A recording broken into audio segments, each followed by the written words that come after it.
El empresario no firmó el albarán. Se quedó mirando la caja como si contuviera un fragmento de su pasado, uno que juró haber enterrado hacía años. El niño frente a él, con el uniforme manchado de polvo y una gorra que le caía sobre los ojos, no se movía. Esperaba. No hablaba más de lo necesario. Solo había dicho una frase al entregar el paquete: no es para usted, es de parte de su hijo. La sala de juntas quedó en silencio.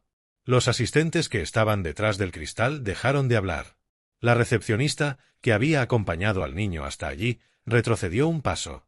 Y el empresario, un hombre acostumbrado a recibir contratos, demandas, ofertas, tembló ligeramente al alargar la mano hacia la caja. No era grande. Ni pesada. Una simple caja marrón con una cinta roja mal anudada. Nada corporativo. Nada estándar. La abrió sin prisa. Dentro había una hoja doblada, una caja de madera pequeña y un objeto envuelto en papel periódico. Tomás, el niño, no se movió. No ofreció explicaciones. Solo observaba. Tenía 11 años. Trabajaba repartiendo paquetes en un barrio donde nadie miraba a los niños dos veces. Pero ese día, esa entrega no era como las otras. La hoja era una carta escrita a mano, con tinta azul. El empresario la leyó en silencio. Sus manos comenzaron a temblar. El texto era breve, pero cada palabra golpeaba como un martillo. Era la letra de su hijo. Un hijo al que no veía desde hacía 6 años. Un hijo que se marchó tras una discusión violenta. Un hijo que desapareció sin dejar rastro y al que, aunque nunca lo admitió, creía muerto. La carta decía: si estás leyendo esto, es porque alguien valiente te lo entregó. Papá, no te busco para que me perdones. Solo quiero que sepas que estuve observando. Que he visto en lo que te has convertido. Que no te odio. Pero que aún espero que algún día recuerdes cómo sonaba tu voz antes de gritar. El empresario cerró los ojos. Contuvo el aire. Sacó el objeto envuelto en papel periódico. Era una figura pequeña, una réplica de un tren de juguete, igual al que él y su hijo usaban para jugar cuando él aún lo llevaba a la oficina los sábados. El mismo tren que él lanzó contra la pared el día en que discutieron por última vez. El día que le dijo: no quiero verte nunca más y vas a seguir decepcionándome. Nadie más sabía de ese tren. Nadie más conocía ese momento. El empresario se desplomó en la silla de cuero. Respiraba con dificultad. Miró al niño. Y preguntó: ¿dónde lo viste? ¿Dónde está mi hijo? Tomás no respondió de inmediato. Luego dijo: él me encontró. Me dio esto hace un mes. Me dijo que algún día me tocaría dártelo. Y que cuando lo hiciera, sabría que ya era momento. El empresario no podía sostener la mirada del niño. Se levantó. Cerró la caja. Se encerró en su despacho sin decir una palabra. Afuera, todos en la oficina seguían paralizados. Nadie entendía qué acababa de ocurrir. Pero algo había cambiado. Porque por primera vez en años, el empresario no parecía invencible. Ni intocable. Parecía humano. Vulnerable. Y eso, para quienes lo conocían solo por su frialdad, era más desconcertante que cualquier escándalo financiero. Tomás salió del edificio con pasos tranquilos. Llevaba aún 5 paquetes por repartir. Pero no tenía prisa. Porque el encargo más importante del día ya estaba hecho. Mientras caminaba, recordó la conversación que tuvo con el joven que le entregó el paquete semanas antes. No dio su nombre. Solo le dijo: me llamo como tú. También fui niño repartidor. Pero me cansé de llevar cosas ajenas. Esta es mía. Esta es la única entrega que necesito que alguien haga con el corazón. Tomás no entendió todo. Pero lo sintió. Sintió que había algo más que una caja. Que había una historia. Un hilo roto que tenía que volver a tensarse. Esa noche, en su pequeña casa del barrio obrero, Tomás le contó a su madre que había conocido a un hombre que lloró al recibir un paquete. Ella lo miró sin decir nada. Luego le revolvió el cabello y le sirvió un plato de sopa caliente. Pero al volver a su cuarto, ella también lloró. Porque entendió que su hijo había visto algo que la mayoría de los adultos ya no miran: el momento exacto en el que el corazón de alguien se quiebra sin hacer ruido. El empresario no regresó a la sala de juntas ese día. Tampoco al día siguiente. Canceló sus reuniones. Delegó decisiones. Apagó su móvil. Nadie lo había visto así antes. Él, que no faltaba ni un lunes con fiebre. Que llegaba antes que todos. Que nunca mostraba grietas.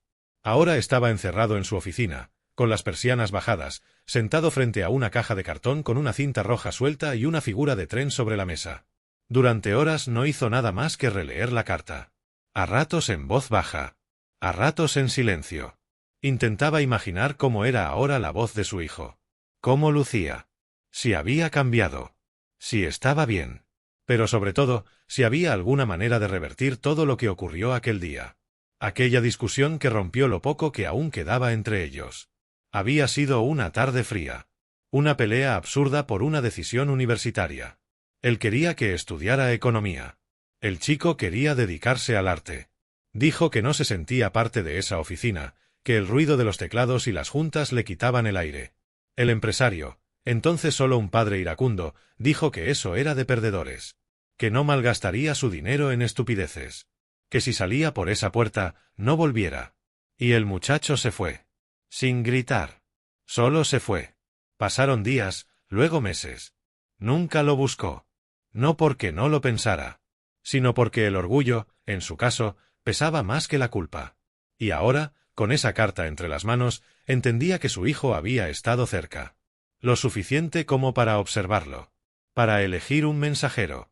Para entregar un recuerdo que solo los dos compartían. Mientras tanto, Tomás seguía trabajando. No volvió a ver al joven que le entregó el paquete. No sabía su nombre. Solo recordaba que tenía los ojos tristes y las manos temblorosas. Pero algo de él se le había quedado pegado. Una mezcla de ternura y decisión que no se parecía a nadie en su barrio. Días después de la entrega, Tomás recibió una nota en su mochila. No sabía cómo había llegado ahí. Era una hoja doblada, sin firma, con una frase: «Gracias por no preguntar nada». Eso fue lo más valiente. Abajo, había una dirección escrita a mano. No sabía si era del joven, ni si debía ir. Pero algo dentro de él le dijo que sí. El sábado siguiente, tomó su bici y pedaleó hasta la dirección. Era un edificio gris, modesto, en una zona donde los vidrios estaban más rotos que enteros. Subió al segundo piso. Golpeó la puerta. Nadie respondió. Estaba a punto de irse cuando una vecina lo llamó desde el rellano. Le preguntó si buscaba a Gabriel. Tomás no sabía el nombre, pero asintió. La mujer dijo que hacía semanas que no lo veía. Que a veces desaparecía por días. Que vivía solo. Que era bueno, pero extraño. Y que últimamente parecía triste. Tomás bajó las escaleras sin decir nada. Pero antes de irse, se metió la nota en el bolsillo. No sabía por qué, pero no la iba a tirar. Esa misma noche, en una conferencia de prensa que nadie esperaba, el empresario apareció frente a los medios. Pidió hablar sin preguntas. Dijo que tenía algo personal que comunicar. Que necesitaba hacerlo no como figura pública, sino como padre. Contó la historia del paquete. Sin nombres. Dijo que había fallado. Que su mayor pérdida no había sido financiera, sino humana. Que no podía revelar todos los detalles, pero que desde ese día, su empresa dedicaría una parte de sus recursos a financiar becas para jóvenes que sintieran que no encajaban en los moldes tradicionales. Que crearía un fondo para artistas sin respaldo. Y que lo haría con un nombre: el Fondo del Hijo Invisible. Los medios lo interpretaron como un gesto de marketing. Algunos lo aplaudieron. Otros lo ridiculizaron. Pero él no respondió a ninguna crítica. Solo firmó los papeles. Y en la primera página del expediente interno, escribió una frase: «Por el tren que no supe cuidar a tiempo». Nadie entendió. Pero para él era suficiente. Mientras tanto, Tomás recibió un nuevo paquete en la empresa de mensajería donde trabajaba. No tenía remitente. Solo decía su nombre con caligrafía clara. Dentro había un dibujo hecho a mano, un niño con gorra, entregando una caja a un hombre de traje que, en lugar de abrirla, le devolvía un abrazo. Junto al dibujo, una nota: «No cambiaste el mundo, pero moviste algo que nadie más se atrevió a tocar». Esa noche, Tomás le mostró el dibujo a su madre. Ella lo enmarcó. Lo colgó sobre la cama. Y sin decirlo, supo que su hijo había hecho algo grande. Algo más grande que su pequeño cuerpo y su bicicleta llena de barro. Porque entregar un paquete puede ser trabajo. Pero entregar una verdad, sin pedir nada, es otra cosa. Es un acto de coraje. Las semanas pasaron. En la empresa, la rutina volvió, pero algo se había quebrado definitivamente. El personal notó que el ambiente ya no era el mismo. El empresario saludaba. Caminaba más lento. Se detenía frente a las ventanas como quien espera algo que no llega. Ya no gritaba. Ya no exigía como antes. A veces se encerraba en su despacho con el tren de juguete en la mano. En una ocasión, una empleada lo escuchó tararear una canción infantil, la misma que sonaba en el viejo vídeo casero que solo él sabía dónde estaba guardado. La empresa seguía funcionando, pero había dejado de ser solo un lugar de resultados. Empezaba, sin entender cómo, a volverse un espacio de historias. Y todo había comenzado con una caja. En el barrio de Tomás, la historia circulaba de boca en boca. No con detalles exactos, pero con una certeza casi mágica. El niño del turno de la tarde había hecho llorar a un millonario. Algunos se burlaban. Otros lo miraban con respeto. Él no decía mucho. Seguía pedaleando con su mochila a cuestas, repartiendo sobres, cajas, encomiendas. Pero dentro de él algo había cambiado. No se trataba de orgullo. Era más sutil. Como si hubiese comprendido, por fin, que un niño también podía alterar el curso de una vida. Que no hacía falta tener poder para tocar lo invisible. Una tarde, mientras descansaba junto al canal, alguien se le acercó. Era el joven del paquete. Gabriel. Estaba más delgado, con ojeras marcadas, pero sus ojos ya no parecían cargados de rabia. Se sentó a su lado. No hubo presentación. Solo un silencio largo. Luego habló. Le dijo: mi padre siempre dijo que los débiles son los que sienten. Yo decidí irme para no volverme piedra como él. Tomás no respondió. Solo escuchó. Gabriel continuó: lo observé durante años. Me odiaba por haberlo decepcionado. Y yo también lo odié. Pero después de un tiempo, comprendí que en el fondo no era crueldad. Era miedo. Él no sabía cómo amar sin control. Luego sacó una libreta del bolsillo. Se la entregó. Dijo que era su cuaderno de dibujos. Que cuando se fue de casa, solo se llevó eso. Que allí estaban las cosas que nunca dijo. Tomás la abrió. Vio páginas llenas de trazos desordenados, pero también de escenas precisas. Un niño llorando frente a una oficina cerrada, un tren roto, una madre de espaldas, un chico mirando desde una terraza, y en la última página, un dibujo de sí mismo, Gabriel, caminando hacia un túnel, con la palabra regresar escrita en letra minúscula, casi borrada. Tomás cerró el cuaderno. No dijo nada. Gabriel se levantó. Antes de irse, le dijo: gracias por ser valiente. Nadie lo fue por mí cuando lo necesité. Después de ese encuentro, Tomás fue al centro cultural de su barrio. Preguntó si había talleres de dibujo. La encargada le dijo que sí, pero que eran para mayores de 14. Él insistió. Le mostró el cuaderno. Ella lo hojeó. No dijo nada. Solo escribió su nombre en una lista. Y le dijo: empiezas el lunes. Así fue como Tomás comenzó a dibujar. Al principio copiaba los trazos de Gabriel. Luego los transformó. Les puso color. Les dio vida. Dibujó a su madre cargando bolsas. A su bicicleta oxidada. A los buzones llenos. Asimismo, con una caja bajo el brazo y una frase: a veces, lo más pequeño lleva lo más grande. Mientras tanto, en la empresa, el empresario tomaba una decisión que sorprendió a todos. Anunció su retiro parcial. Dejaría las operaciones diarias. Se dedicaría a coordinar un nuevo programa interno llamado Mensajeros Invisibles. Nadie entendía bien de qué se trataba. Hasta que en la presentación del proyecto mostró una imagen proyectada, la ilustración que Gabriel había dejado en la caja, con el niño entregando el paquete y el abrazo dibujado. Dijo: durante años dirigí esta empresa sin entender que las historias que no contamos nos acaban dirigiendo a nosotros. Hoy quiero que esta empresa entregue más que productos. Quiero que entregue memoria, empatía, verdad. La sala estalló en aplausos. No por el gesto. Por la honestidad. Por la primera grieta real que habían visto en un hombre que durante años había construido muros. Tomás no supo nada de esto de inmediato. Solo lo descubrió al recibir un paquete sin remitente días después. Dentro, había una tarjeta con su nombre, una pulsera con un pequeño tren grabado, y una nota escrita a mano: gracias por entregarme lo único que nunca supe pedir. En ese momento, entendió que el ciclo aún no se cerraba, que la historia no terminaba en una carta, ni en una entrega, ni en una confesión. Seguía viva, en las personas que habían sido tocadas por ella sin siquiera saberlo.